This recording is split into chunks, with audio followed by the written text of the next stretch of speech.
বাংলা চলচ্চিত্রে তাঁর অবদানের স্বীকৃতি স্বরূপ তাকে মহানায়ক সম্মান প্রদান করতে পেরে আমরা আনন্দিত। সোমনাথ কুণ্ডু।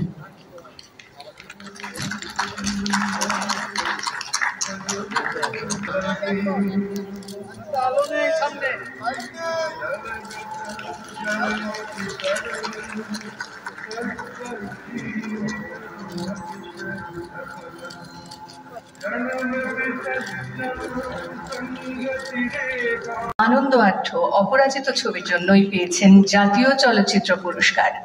তার কাজ আমরা দেখেছি, তিনি যুক্ত থেকেছেন অটোগ্রাফ, 22শে শ্রাবণ, দিন কাহুন, ডাবল ফেলুদা, হেমলক সোসাইটি, এরকম বহু বাংলা ছবি এবং হিন্দি ছবিতেও কাজ করেছেন।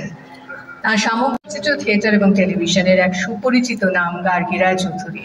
তার প্রথম ছবি শুধু তুমি, ইতি মৃণালিনী, খাদ, হামি ইত্যাদি আরো বহু ছায়াছবিতে তাকে আমরা দেখেছি এবং মুগ্ধ হয়েছি। মহানায়ক সম্মান গার্গী রায়চৌধুরীকে প্রদান করতে পেরে আমরা আনন্দিত।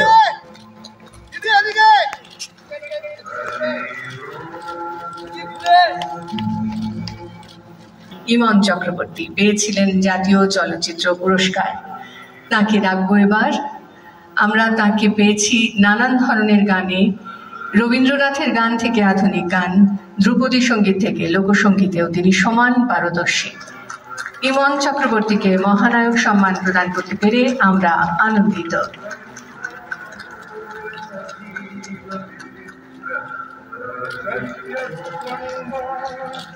করতালি কিন্তু বন্ধ হয়ে যাচ্ছে।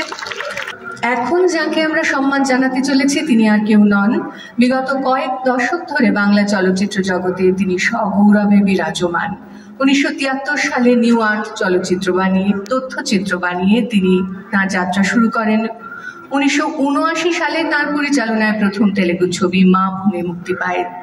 তাঁর পরিচালনার বহু ছবি আমাদের অর্থাৎ চলচ্চিত্র প্রেমী মানুষকে মুগ্ধ করেছে। পাওয়ার, অন্তর্জলি যাত্রা, পদ্মা নদীর মাঝি, মনের মানুষ, এরকম অনেক ছবির সঙ্গে জড়িয়ে আছে যে নাম, সেই নামটি হলো গৌতম ঘোষ।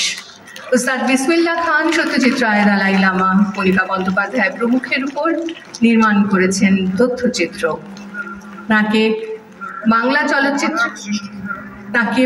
বাংলা চলচ্চিত্রের বিশেষ অবদানের জন্য মহানায়ক শ্রেষ্ঠ সম্মান 2025 পুরস্কার প্রদান করতে পেরে আমরা গৌরবান্বিত।